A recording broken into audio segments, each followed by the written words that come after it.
Ini persyaratannya kalau yang hitam harus nyembelih kambing katanya Kang Odeng itu. Kalau saya nggak bawa uang Pak gimana kata saya gitu. Saya bingung sempet di situ Kang Odeng. Saya mau cari uang kemana, nggak ada uang di situ, sempet bingung gitu ya. Terus kata juru kunci teh, kalau nggak ada uang kamu beli aja kelapa degan satu cina. Itu apa itu, kalau kembang-kembangnya saya ada sama dupa sama kemenyannya itu baik banget itu di situ. Apa itu juru kuncinya di situ.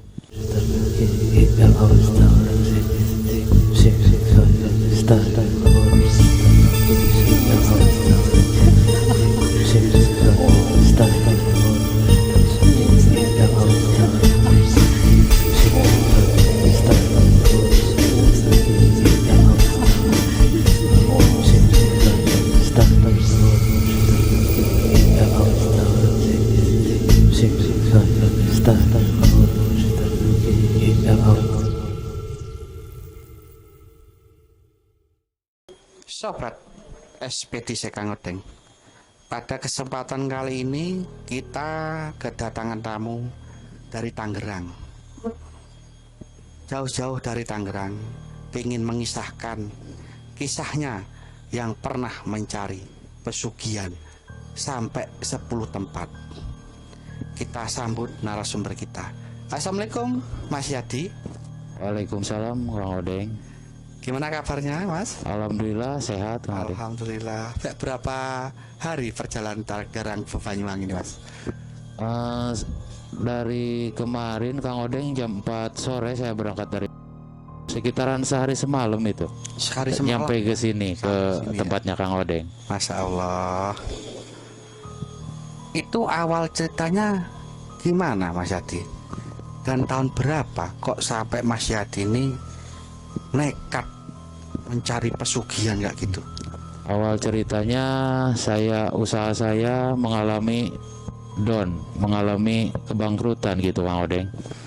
Di tahun 2015 gitu Kang Odeng mengalami kebangkrutannya.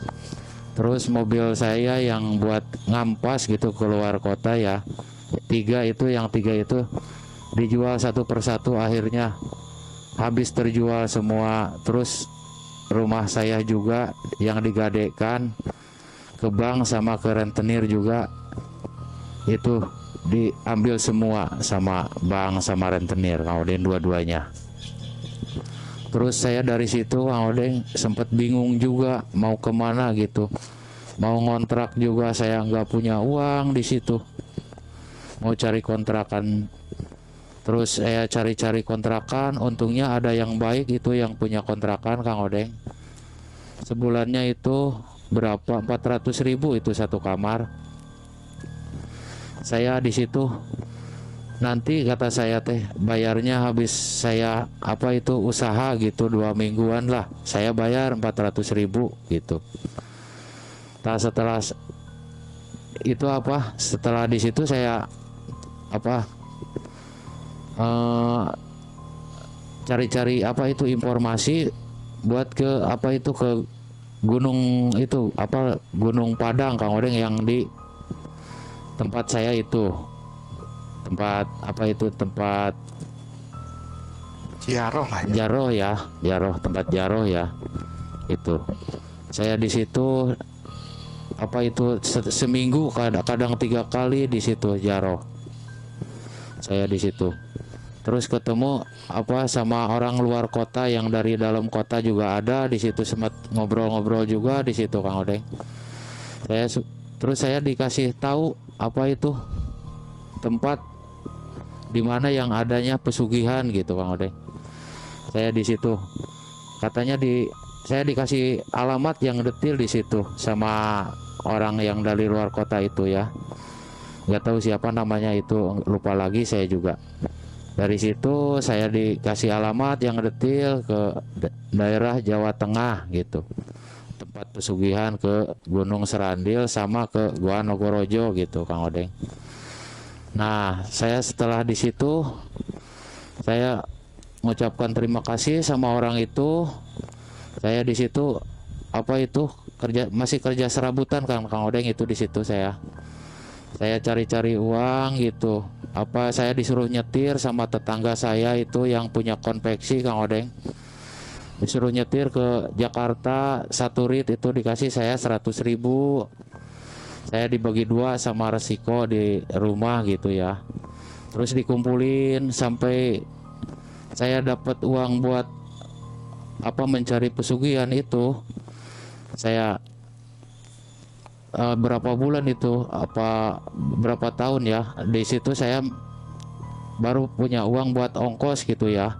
2018 kalau nggak salah itu Kang Odeng, saya punya uang ke situ, berangkat dari Tangerang itu sekitar jam 6 sore Kang Odeng, sampai di Cilacap itu pagi kalau nggak salah itu pagi.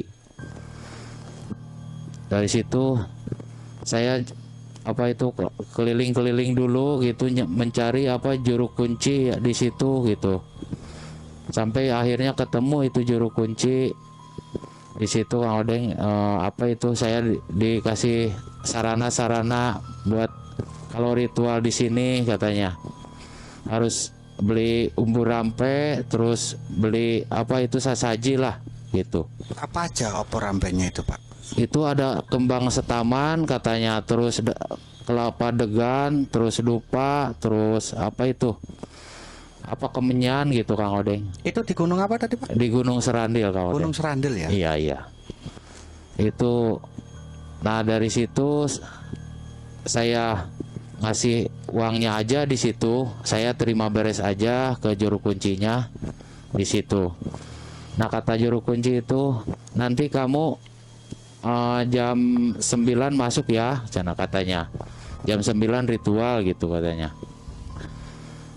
Saya nunggu sampai jam 9 di situ kan, rokok-rokok dulu sambil ngopi di tempat itu.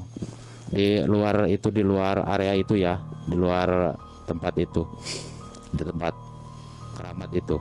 Saya ngopi-ngopi dulu di situ sambil nunggu jam 9. Setelah jam 9 saya disuruh masuk. Ritual di situ, tawasul itu Pak juru kuncinya di situ. Tawasul, terus saya disuruh ritual itu di keliling itu Gunung Serandil 7 kali katanya. Kalau udah 7 kali sampai dikasih mantra juga Kang Odeng itu. Pas dikasih ritual keliling 7 kali gunung itu ya, dikasih mantra juga. Terus setelah keliling 7 kali Gunung Serandil itu, saya langsung disuruh ritual di situ, semedi gitu, kayak semedi itu. Saya disuruh jangan tidur di situ, di petilasan makom di situ kalau nggak salah itu petilasan lah. Yang Langlang Buana itu di situ Kang Odeng. Petilasannya Langlang. Yang Langlang Buana itu. Itu di atasnya gunung apa di bawah? Enggak, di bawah itu, di bawah. Kalau gunungnya nggak ada tempat keramat, kalau gunungnya mah itu. Cuman dipakai ritual keliling aja. Bapak itu berarti ngelilingin gunung apa ngelilingin tempat keramat itu? Gunung itu, tapi gunungnya nggak terlalu gede. Disebutnya gunung gitu kalau di situ. Gumuk lah ya. Iya. Gumuk. Kecil sih, nggak gede. Ya. Cuman lumayan kalau 7 kali kelilingan mah gitu, lumayan capek gitu Kang Odeng. Nah di situ saya semedi lah ya, semalaman, terus dari jam 9 itu sampai jam subuh juga nggak ada penampakan, terus nggak ada bisikan-bisikan apa-apa itu Kang Odeng di situ. Katanya, kata orang situnya, kalau di sini putih katanya jalurnya, nggak ada penampakan apa-apa di sini mah, kata orang situnya ya, setempat di situ. Terus yang saya lihat juga Kang Odeng di situ banyak lampu-lampu juga, ada penerangan juga, jadi nggak mungkin kata saya ada penampakan di sini kalau di Gunung Serandil gitu ya. Tempatnya terang Pak ya? Terang, di situ banyak lampu-lampu Kang Odeng. Di situ tempat semedi itu, di petilasan itu. Cuman pakai kayak saung-saung gitu ya di situ. Nah setelah paginya di situ saya sempat bingung juga Kang Odeng, kan saya nggak bawa uang banyak di situ. Terus di situ saya ngopi-ngopi dulu ya di tempat itu sambil ngobrol-ngobrol gitu sama warga di situ. Di situ saya ngopi-ngopi dulu, terus dikasih arahan buat kalau mau ngambil jalur hitam pesugihan katanya di Gua Nogorojo gitu. Saya lantas di situ ngobrol-ngobrol dulu ya sampai sore itu Kang Odeng. Jam berapa itu? Sampai sore jam 4 saya di situ. Kan di situ saya ada uang ini cuma 300.000 Kang Odeng, bingung juga di situ saya. Terus dipakai ongkos perahu itu 50.000 kalau nggak salah dulu teh. Dari situ dari Gunung Serandil ke Gua Nogorojo itu nyebrang ya. Itu nyebrang danau apa itu Pak? Danau Kang Odeng, danau ya. Kayak muara itulah, kayak muara itu. Nyebrang saya ongkosnya 50.000 di situ. Terus ke Gua Nogorojo. Di situ saya cari-cari dulu juru kunci di Gua Nogorojo itu. Pas kebetulan itu ada yang dekat dari Gua Nogorojo, nah itu rumah juru kuncinya itu. Mau deh. Saya bilang gini ke juru kuncinya, "Pak, kalau di sini ada pesugihan apa aja?" Saya bilang gitu. Di sini katanya ada pesugihan, ada buaya putih, ada ratu belorong katanya. Ada buaya putih sama ratu belorong. Kalau di situ pesugihan hitam mah, kalau Eyang Nogorojo sama Eyang Nogogeni itu putih katanya, nggak bisa kalau di situ. Terus saya dikasih sarana-sarana, kalau persyaratannya apa aja Pak kalau di sini ya. Kalau di sini persyaratannya kalau yang hitam harus nyembelih kambing katanya Kang Odeng itu. Kalau saya nggak bawa uang Pak, gimana kata saya gitu. Saya bingung sempat di situ Kang Odeng. Saya mau cari uang kemana, nggak ada uang di situ, sempat bingung gitu ya. Terus kata juru kunci teh, kalau nggak ada uang kamu beli aja kelapa degan 1 cina. Itu apa itu, kalau kembang-kembangnya saya ada sama dupa sama kemenyannya, itu baik banget itu di situ. Apa itu juru kuncinya di situ, baik banget. Berarti Kak jadi menyembelih kambing Pak ya? Nggak jadi nyembelih kambing. Disuruh beli kembang aja. Disuruh degan itu, tapi degannya harus diambil sendiri, jangan jatuh ke tanah, kata juru kunci di situ. Jangan jatuh ke tanah. Terus saya habis itu sorenya ya udah dapat itu degan itu 20.000 saya beli Kang Odeng itu waktu itu degannya. Berapa itu Pak? Berapa biji? Satu biji aja. Ya. 20.000 saya belinya itu. Terus saya udah ada kelapa degannya, dibawa ke rumah juru kunci. Nah setelah di rumah juru kunci saya disuruh nanti aja kalau mau ritualnya jam 10-an kata juru kunci di situ Odeng. Nah saya sambil nungguin di situ, sambil ngopi-ngopi dulu di rumah juru kunci itu, sambil nungguin waktunya ya Kang Odeng, jam 9 gitu. Kata juru kuncinya, awas hati-hati di sini. Katanya yang udah juga ada yang pernah dilempar keluar gua katanya. Di sini harus hati-hati pokoknya di sini. Iya bah, kata saya gitu. Nah setelah di situ saya jam 10-an, pas jam 10-an saya masuk sama juru kuncinya di situ Kang Odeng. Di ritual gitu ya, ngajak ritual langsung. Nah di situ sama kembang degan, terus di situ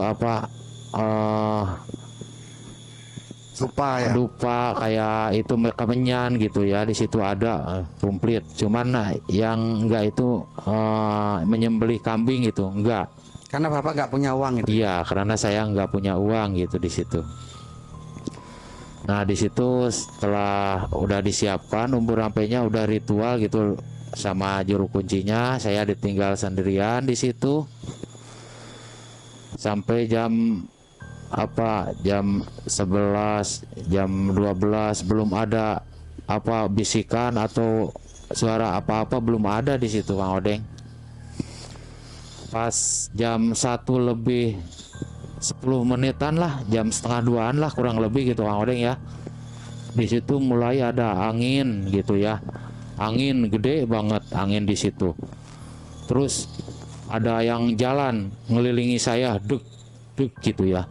Di situ saya sempat merinding juga di situ, mau mundur gimana gitu. Yang Odeng udah nanggung ya Kang Odeng di situ. Saya sempat ketakutan di situ waktu itu. Nah terus di situ di situ langsung ada suara gitu ya, suara kerincing gitu, kayak kayak kuda gitu di situ. Dalam hati saya di situ, ini Ratu Blorong hadir kayaknya gitu dalam hati saya gitu ya. Itu di situ ada kereta kencana, kayak kereta kencana gitu Kang Odeng, datang itu sama pengawal-pengawalnya kiri kanan. Di belakang juga ada itu pengawal-pengawalnya gitu. Di situ bergetar Kang Odeng, yang diduduki sama saya itu bergetar tanah itu sama dinding gua gitu, kayak yang mau rubuh gitu gua ya, itu perasaan saya gitu ya. Di situ saya sempat ketakutan juga di situ Kang Odeng. Dan di situ terus dia dari situ, dari kejauhan juga udah kelihatan gitu ya, mau datang gitu, udah kelihatan dari situ. Ada cahaya Kang Odeng di situ, dari jauh juga udah ada cahaya gitu ya, kelihatan gitu. Nah di situ deket sampai ada 2 meter mah dari saya itu jaraknya gitu. Itu Ratu itu bilang ke saya, mau apa kamu kesini katanya. Saya mau ekonomi saya pengen pulih kembali, saya bilang gitu aja sama Ibu Ratu itu. Terus kamu bawa apa kesini? Saya nggak bawa apa-apa Ratu gitu. Terus Ratu, kamu mau ini katanya, bawa kayak peti-peti itu yang hitam tapi bukan dicat Kang Odeng. Hitamnya kayak hitam udah lama itu, udah lusuh gitu ya. Kayu tapi ya? Ya kayu, dari kayu itu. Itu ukurannya sekitar 1 meter ke 2 meter itu 4 itu. Siapa yang tiga ya uang, yang 3 itu logam emas. Yang 1 ya, yang 1 logam emas, yang 3 uang. Itu uang zaman sekarang Kang Odeng, uangnya uang rupiah gitu ya, uang 100 ribuan sama 50 ribuan itu di situ. Terus kamu mau ini katanya, kata Ibu Ratunya. Ya mau Ibu Ratu mau saya kalau dikasih uang mah itu. Tapi ada syaratnya kata Ibu Ratu itu. Syaratnya apa Ratu? Saya bilang, syaratnya saya mau 1 aja, saya mau anak kamu katanya gitu. Kalau anak saya nggak bisa Ratu, maaf kata saya, bisa yang lain enggak kata saya gitu. Ya nggak bisa, saya tetap mau itu. Terus di situ saya tetap senang katanya, mau anak kamu di situ Kang Odeng. Tetap saya mau anak kamu. Saya nggak bisa, aduh maaf Ratu di situ. Saya nggak bisa kalau anak saya mah. Itu akhirnya di situ ada suara bergetar lagi, kencang banget. Nah di situ langsung Kang Odeng menghilang di situ, nggak ada, langsung menghilang di situ. Bapak itu di dalam gua ya? Di dalam gua gelap itu, nggak kelihatan kalau nggak ada kalau nggak Ibu Ratunya datang, itu gelap itu. Pertama gelap. Iya. Pertama sama kuncennya ya? Iya. Terus Terus habis itu Bapak ditinggal sendiri. ditinggal sendirian sama kuncennya. Tinggal. Terus waktu Nyi Blorong lah ya datang lah. Iya, Kok tahu itu Bapak Nyi Blorong? tahu itu. Gimana? Kok tahu itu wujud itu? Awalnya gini Kang Odeng. Awalnya kan juru kunci di situ bilang kalau di sini pesugihan Ratu Blorong. Kalau di Guanya. sini buaya putih. Tempatnya beda-beda ya. Beda-beda. Itu di kalau buaya putih di Sendang. Sendang yang di situ ada Sendang. Kalau Blorongnya di gua tadi. Enggak, itu di dalam itu gede guanya, besar. Ada Sendang, ada petilasan Eyang Nogorojo, ada petilasan Eyang Nogogeni, ada Ratu Blorong di situ. Ada 4 itu di situ. Petilasannya. Wujudnya Blorong kalau panjenengan lihat itu gimana Pak? Pakai kebaya, di sini kuning, ininya apa? Ininya apa kebayanya ya? Kalau ininya loreng sih kebayanya mah. Kalau ini selendangnya kuning ya. Di sini pakai mahkota kuning juga. Pakai mahkota.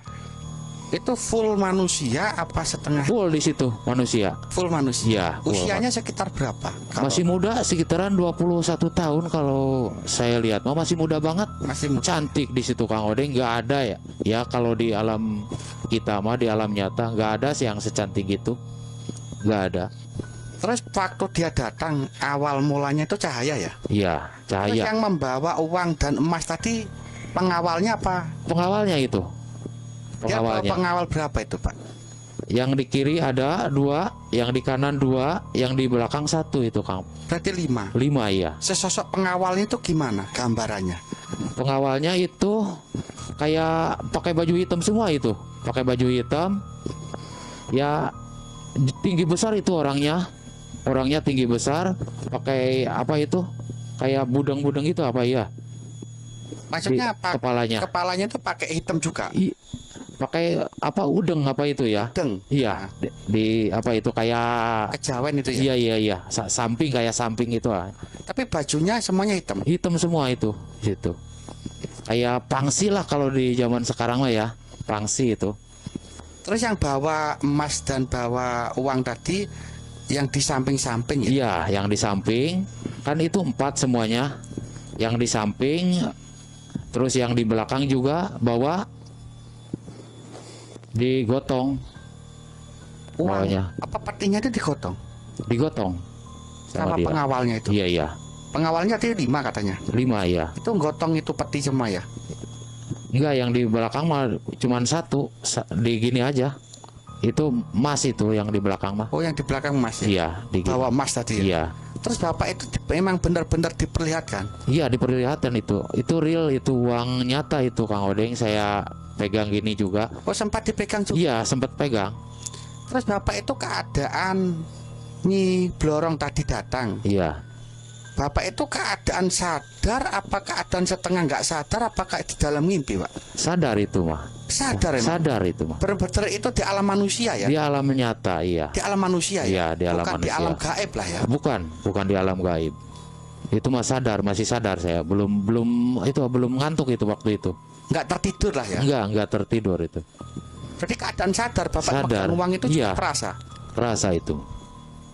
Terus kenapa Bapak itu nggak mau? Saya nggak mau waktu itu diminta selalu anak Kang Odeng. Saya keberatan di situ. Nah, saya ngapain saya sugih ya, kaya raya gitu banyak uang kalau keluarga saya jadi korban. Saya di situ mundur perlahan Kang Odeng. Secara perlahan mundur gitu ya. Saya nggak mau kalau keluarga jadi korban mah gitu ya. Tadi Bapak nolaknya sama Nyi Blorong tadi gimana? Saya nggak mau ngasihkan anak apa Iya, gimana? saya keberatan gitu. Saya nolaknya kayak gitu. Saya keberatan Ibu Ratu kalau keluarga saya, kalau anak saya jadi tumbal mah gitu. Waktu itu Terus dia hilang Pak. hilang langsung. Langsung Iya. hilang kembali gelap lagi. Iya, kembali gelap lagi. Jadi gua yang tadinya kayak ada batu dari atas sih itu bersih semula, nggak ada apa-apa Kang Odeng. Itu di situ. Awalnya kan saya ketakutan gitu ya, banyak batu-batu yang ke bawah itu, tapi kalau Maksudnya runtuh batunya, iya, mau runtuh mau jatuh. pas waktu kedatangan itu batunya pada runtuh ke bawah. Pas beliau udah pergi ya, utuh lagi, nggak ada sama sekali kerikil satu juga pun nggak ada itu. Jadi perasaan bapak itu Nyi Blorong tadi mau datang itu kayak gua mau runtuh. Iya, mau runtuh. Batu-batu mau jatuh. Bergetar itu. Yang didudukin sama saya juga bergetar itu. Semuanya itu dinding gua juga. Bergetar di situ Kang Odeng. Pas mau datangnya. Jadi bapak ini mundur teratur lah ya. Iya, mundur. Sebetulnya nggak gagal, cuma bapak yang menggagalkan. Iya, kalau saya misalnya nekat mau numbalin anak mah di situ langsung berhasil itu Kang Odeng. Iya benar Pak. Jadi gini, saya terangkan sedikit Pak Yadi ya. Iya, Pak iya. Yadi, tak uraikan sedikit biar sobat kita yang di luar yang mendengarkan apa melihat video ini biar tahu apa itu pesugihan, apa itu pemujaan, apa itu mengalah berkah, dan apa itu ilmu apa aji. Gini Bapak, kalau namanya pesugihan itu langsung dapat uang. Namanya pesugihan. Iya. Namanya pesugihan itu namanya COD. Maksudnya COD itu gimana? Sekarang kita makan nggak bisa, hutang banyak, rumah nggak punya, besok langsung bisa beli apa aja. Bisa beli mobil, beli apa aja itu bisa. Itu namanya pesugihan. Karena apa? Iya. Dia mau ngasih harta sama kita, tetap dia minta satu keluarga kita, satu atap di dalam keluarga kita. Kalau kita punya anak, pasti anak yang diambil. Biasanya dari ragil apa yang pertama pambarep. Itu namanya pesugihan. Pesugihan itu prosesnya sebentar, langsung terjadi di situ. Terjadi apa? Langsung dapat uang apa dapat harta. Nanti uang itu enggak di tempat itu bapak bawa enggak loh ya. Pasti akan datang di rumahnya bapak. Habis anak bapak itu meninggal, dari situlah harta itu pasti kamar bapak bersamaan. Makanya aku bilang COD, ada barang, ada harta, ada uang. Iya. Itu yang namanya pesugihan Bapak. Itu yang pesugihan. Loh, bedanya apa dengan yang pemujaan Kang Odeng? Namanya pemujaan itu beda lagi Pak. Pemujaan itu prosesnya lama. Iya. Enggak langsung ting dapat uang enggak. Kalau pesugihan langsung, karena apa? Di situ ada baster. Maksudnya ada barang, ada uang. Maksudnya dia mau ngasih sesuatu harta, kita harus mengasih sesuatu Ada apa? resiko ya. Iya itu loh. Namanya pesugihan itu, makanya cepat prosesnya, nggak ribet. Iya. Tapi kalau pemujaan itu ribet Pak. Iya. Prosesnya lama. Loh kok bisa? Iya, karena pemujaan itu nggak langsung kita kaya, nggak langsung kita dapat harta. Proses dulu ya Kang Odeng. Proses dulu. Iya. Pasti hari-hari itu ditentukan. Tapi biasanya bangsa darat itu nggak mau, bangsa siluman setengah hewan yang di darat nggak mau COD, nggak mau langsung ngasih harta. Iya. Dia suka kalau dia itu dituhankan. Iya. Nah, berarti kita harus memuja itu babi, itu landak, Iya. itu ayam, apa itu bangsa apa aja, yang penting bahasa darat deh ya. Iya, iya. Itu kita bisa memuja di sana. Gimana cara memuja? Biasa hari-hari tertentu kita itu ritual apa meditasi di dalam itu. Iya. Nah, dari situ nanti kita ketemu, dia pasti membilangi apa, mengasih contoh sama kita.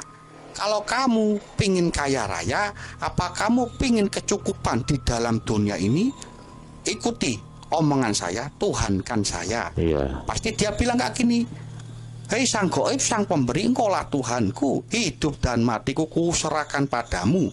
Kasihanilah hambamu yang malang ini, ya Tuhanku. Dia suka dituhankan. Berarti kita wajib jual akidah, jual iman kita. Karena makhluk itu biarpun itu babi lah ya, Iya. makhluk siluman babi, itu bangsa darat. Kalau dia kita tuhankan, wajib dia itu membantu kita. Karena kita menuhankan makhluk itu, Iya. dia itu wajib membantu kita. Nah itu prosesnya nggak COD, prosesnya sampai kita meninggal. Gimana ya? Dia wajib membantu sampai kita meninggal.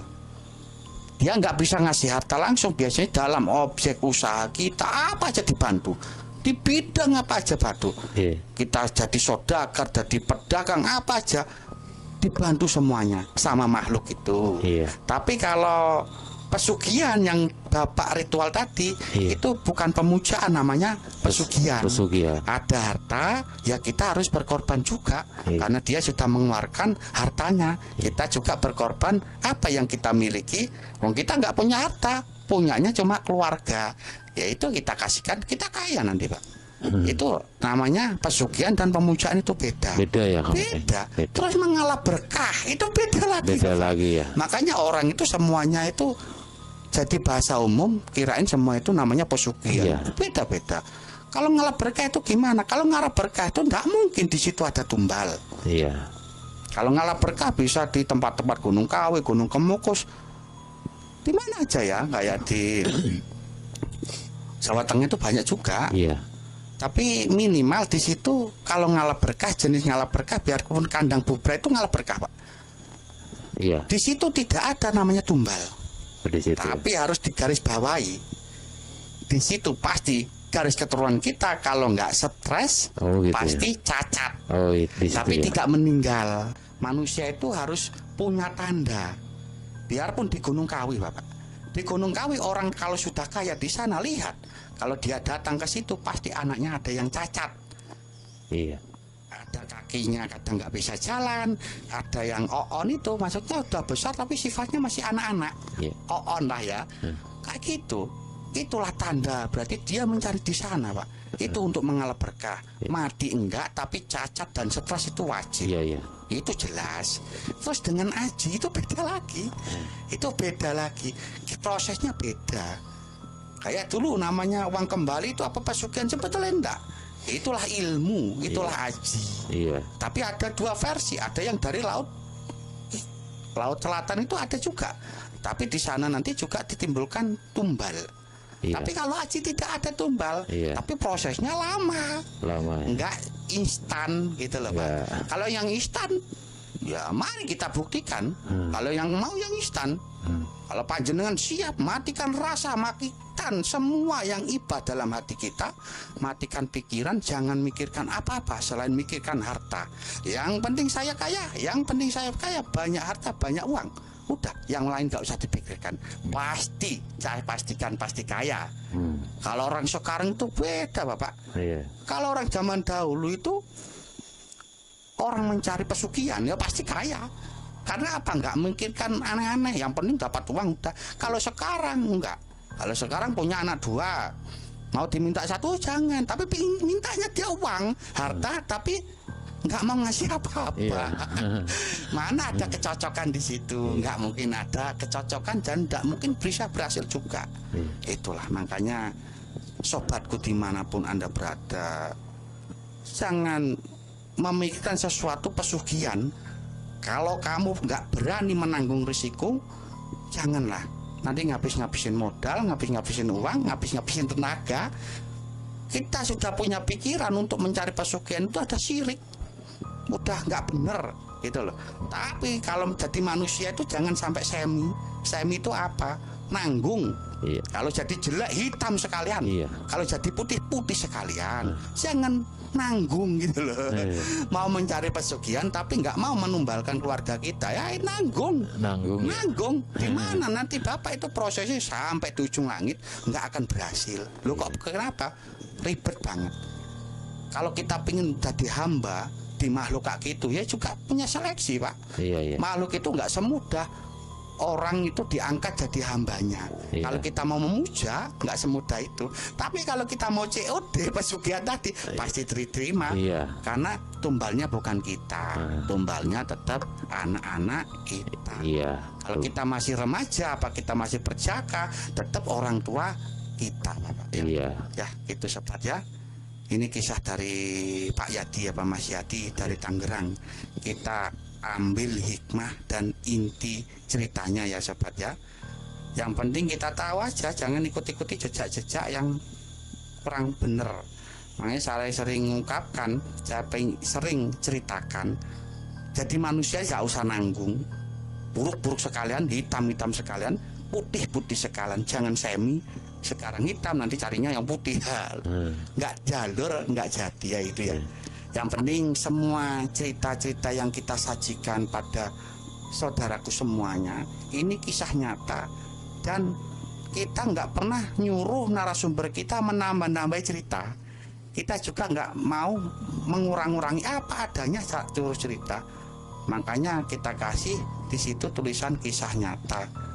Jadi apa yang dialami ceritakanlah, karena inilah sumber teman-teman kita yang pernah dari kejepitan dari ekonomi sampai nekat mencari pesugihan kerjasama dengan bangsa-bangsa siluman. Ya, kita dari tim ekspedisi Kang Odeng, Mas Yadi, saya ucapkan terima kasih udah jauh-jauh dari Tangerang ke Banyuwangi, cuma pengen mengisahkan kisah Masnya ya. Ya, kita tutup dulu Mas ya. Assalamualaikum warahmatullahi wabarakatuh. Waalaikumsalam warahmatullahi wabarakatuh.